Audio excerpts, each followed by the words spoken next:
My girlfriend insisted she was sick in bed, but her best friend posted a picture of the party with her. It started like any ordinary Friday evening. I had been messaging her all day, checking in to see how she was feeling. She had told me that morning she wasn't feeling well, fever, body aches, the whole story. I didn't think much of it at first. People get sick, especially with the flu season in full swing. I texted her back, suggesting soup and rest, even offered to pick up some groceries if she needed them. She responded with a short, "Thanks, babe. I'm fine, just resting." That should have been enough, but something felt off. The evening progressed slowly on my side. I had plans with a few friends, but all I could think about was her. I imagined her curled up in bed, bundled in blankets, scrolling on her phone or dozing off between texts. I kept checking my phone for updates. By PM, I noticed that she hadn't responded to my last few messages. A twinge of worry crept in. Maybe her fever had worsened, or maybe she just fell asleep. Around PM, I opened social media to kill time, scrolling mindlessly through pictures and posts. That's when I froze. There she was, a photo that looked just like her. She was laughing, holding a drink in her hand, surrounded by a group of her friends at a party. And the kicker? Her best friend had posted the photo, tagging all of them. I stared at the screen in disbelief, my heart pounding. How could she be lying to me about being sick? I refreshed the page, hoping it was some kind of mistake. Maybe she had stepped out for a quick errand, or someone else had been at the party and I was misreading it. But the caption confirmed it. Late night fun with the best crew. #GoodTimes, #LivingItUp. That wasn't just a casual outing. It was her celebrating, smiling, acting as if nothing was wrong, while I had been worrying about her all day. My mind raced. Anger, betrayal, confusion, they all collided at once. Why would she lie about something so small, something that could easily be verified with a single honest text? Did she think I wouldn't notice? Or worse, did she not care about how her actions affected me? I sat there frozen, scrolling through the party pictures, watching her in motion, laughing, interacting with everyone except me. I debated calling her immediately, but the anger made me pause. I didn't want a calm explanation. I wanted the truth, the unfiltered reality of why she felt the need to deceive me. At the same time, a small voice in my head whispered that maybe I was overreacting. Maybe there was a story I didn't know. But deep down, I knew something had shifted. The illusion of honesty, of care, had cracked. And once it cracks, it never really mends in the same way. The next day, I confront her about the photo, expecting an explanation. But what she says shakes me to the core and forces me to question everything I thought I knew about our relationship. The morning after the party, I couldn't focus on anything. Every time my phone buzzed, I flinched, half expecting it to be her apologizing, or worse, pretending nothing happened. I decided it was time to confront her directly. I called, and after a long ring, she answered, her voice groggy, as if she had just woken up. "Hey, good morning," she said softly, the same voice she always used when she was sick. My stomach twisted. I took a deep breath, trying to keep my tone neutral, though it was impossible. "Morning." I saw the photos, I said plainly, almost whispering, as if saying it aloud would make it more real. There was silence on the other end. Then, a nervous laugh. "Photos? What photos?" she asked, her voice a little higher than normal, clearly trying to mask her discomfort. I could hear the hesitation, the pause that gave her away. "You know exactly what photos. The ones from last night. The party. With your friends. You said you were sick in bed." I don't understand. I tried to keep my voice calm, but the hurt seeped through. The words she had said, the trust I had given, all felt like they were burning away in that moment. There was another pause, longer this time, filled with a tension I had never experienced before in our relationship. Finally, she spoke, almost defensively. I didn't mean to worry you. I just needed a break. A night out. I wasn't feeling that sick anyway. I just wanted some fun." Her tone sounded rehearsed, like she had prepared this excuse in advance. I couldn't believe it. I had spent the entire day thinking about her, worrying, offering help, imagining her comfort. And her reason for lying? A night out. A simple, selfish choice disguised as harmless. A night out? You couldn't just tell me? Why lie? My voice cracked with frustration, but also disbelief. You knew I'd be worried, and you lied. For what? Drinks and laughter? I didn't think it would matter, she said, finally sounding tired. I thought, Maybe it would be easier if I just said I was sick. I didn't want to argue or make a big deal. The words sounded small, almost pathetic, but they cut deep. It wasn't just the lie, it was the disregard for my feelings, the ease with which she assumed my concern could be dismissed. I swallowed, trying to keep my composure, but my mind raced.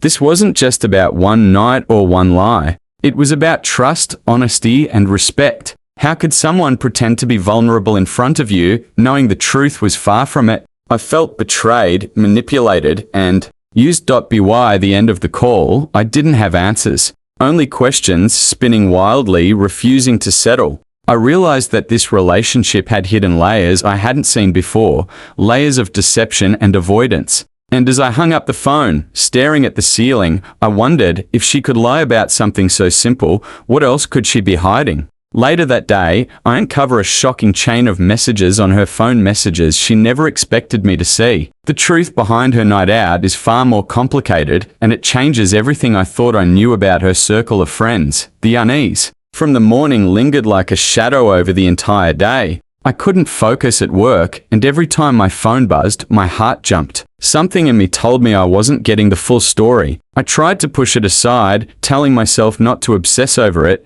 but curiosity gnawed relentlessly. By evening, I made a decision I never thought I would. I needed to see the truth for myself. I was at her apartment, claiming to drop off something she had left at my place. She was in the living room, casually scrolling on her phone, still acting like nothing had happened. I tried to make small talk, asking about her day, her friends, but my eyes kept darting to the corner where her phone sat. It had been left unattended for just a moment, and that moment was all I needed. I picked up the device, careful not to make a scene. My hands trembled as I scrolled, not out of excitement, but a rising tension that felt almost physical. Then, I found them, a chain of messages between her and her best friend. At first glance, they seemed harmless, laughing emojis, planning outfits, but as I read further, the tone shifted. There were comments about keeping certain details from me, making sure I didn't find out she was going out, and even jokes about how easy it was to lie convincingly. Each message hit harder than the last. I realized the party hadn't been just a spontaneous night out. It had been carefully orchestrated with her best friend's full knowledge,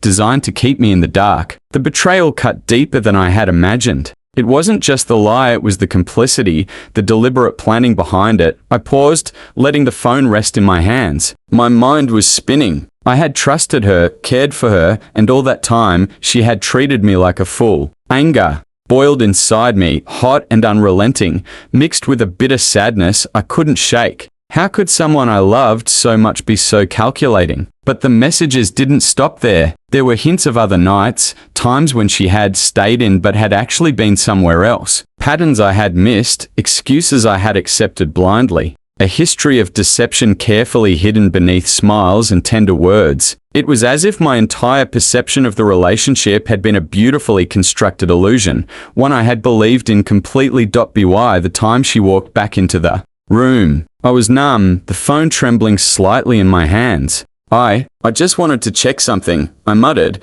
but she didn't seem to notice the weight in my gaze. I had seen it all. I knew what had been happening behind my back, and I realized that confronting her wouldn't just be about that night's party, it would be about the entire pattern of lies. My mind raced with questions, accusations, and emotions. I couldn't yet articulate. The image of her laughing at that party replayed in my head, now sharpened with the sting of the truth. And for the first time, I felt a cold, undeniable certainty. This wasn't just a single mistake, it was a choice, and it had been made repeatedly. That night, I make a decision that could change everything. I confront her in a way she will never forget, forcing her to face the consequences of her lies, but the fallout is more intense and unexpected than I ever imagined. That evening, the tension had reached a breaking point. I knew I couldn't let the day end without addressing what I had discovered. I waited until she settled on the couch, pretending to watch TV, her phone face down beside her. I took a deep breath, trying to steady the anger and the hurt, and then spoke, my voice low but firm. "We need to talk." Now, she looked up, surprised at the sharpness in my tone. "About what?" she asked, trying to sound casual, but her eyes betrayed a flicker of worry. I held up her phone, now resting in my hand like evidence in a case. "About this. About everything. The party, the messages, The lies. Her face went pale, her earlier nonchalance evaporating instantly. What messages? She stammered, but I wasn't about to let her off the hook. I laid the phone on the coffee table, scrolling to the conversations I had seen earlier. Her best friend's involvement, the jokes about hiding the truth, the plans to ensure I wouldn't find out all there, glaring and undeniable. She finally realized the trap had snapped shut. You looked through my phone? She asked, voice shaking, trying to regain control. But there was no room for excuses this time. Yes, I said evenly. Because I trusted you. Because I believed you. And this is what I find. A night out disguised as sickness, messages, plotting how to lie, and patterns of deception. I can't ignore. Her hands trembled, her eyes darting around the room as if searching for a way out. I could see the panic building. And then, slowly, she started to explain or what she thought was explaining. I didn't mean to hurt you. I just needed space, freedom. I didn't think it would be a big deal, she said, voice almost pleading. But her words felt hollow. They were excuses wrapped in rehearsed remorse, not the honesty I needed. I took a step closer, my pulse quickening. Not a big deal? You lied to me, to my face, about being sick. You laughed, drank, and partied while I worried. And you expected me to just believe you because you say you needed space? My voice rose, controlled fury leaking into every word. She had underestimated how much I cared, how much trust had been broken. She tried to reach for my hand, but I pulled back. No, not tonight. You need to understand how this feels. How it feels to be manipulated and dismissed. Her face crumpled, a mixture of fear and regret,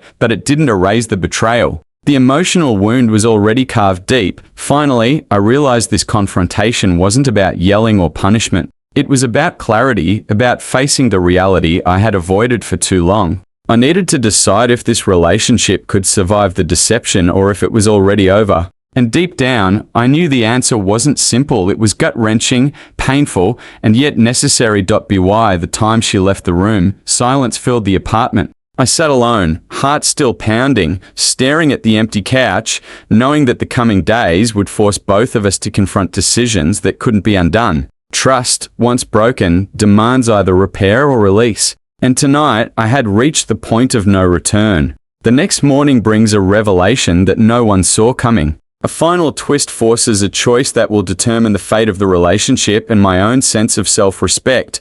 The next morning, sunlight spilled into the room, but it brought no warmth. I sat at the edge of the bed, replaying every moment of the previous day in my mind. The confrontation had drained me, but the lingering tension made it impossible to rest. I couldn't ignore the gnawing feeling that there was one final piece I had yet to uncover. Her best friend's post from the night before still haunted me. I scrolled through it again, and that's when I noticed something strange, comments that didn't fit. Subtle messages from mutual friends hinting at an argument, at someone being forced to lie. My curiosity took over. I reached for her phone once more, not out of obsession, but out of necessity. I needed the full picture. As I dug deeper, I found it. A message from her best friend, clearly meant to be private, accidentally left visible in a group chat. It revealed the truth. The party had taken a dark turn. A heated argument had erupted between some friends, and she had been pressured into staying and pretending everything was fine to avoid drama.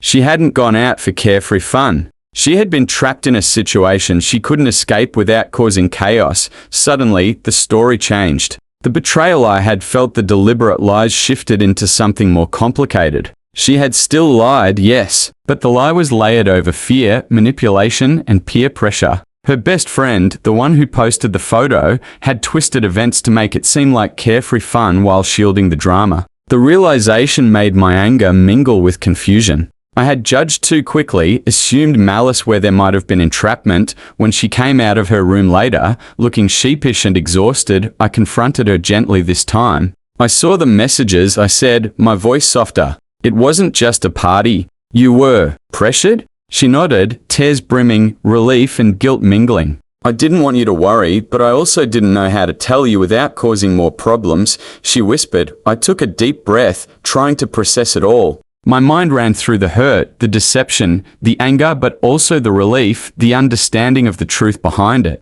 Relationships aren't built on perfection, but on honesty, even when it's messy. I realized that this moment was a test not of love alone, but of trust, forgiveness, and resilience. We sat in silence for a while, letting the weight of everything sink in. No dramatic declarations, no excuses, just a quiet acknowledgement of reality. I knew that moving forward required honesty, boundaries, and clarity. We could rebuild, but only if both sides committed to transparency and respect. By the time the day ended, the tension had eased. I wasn't naive. I knew the road ahead would be tricky, but I also knew we had reached a turning point. The lies had been exposed, the truths laid bare, and the next step rested in choices, either to forgive, to learn, and to grow together, or to part ways and protect our own hearts. In the end, the real revelation wasn't about a party or a lie, it was about understanding human complexity, the masks people wear, and the delicate balance between trust and betrayal.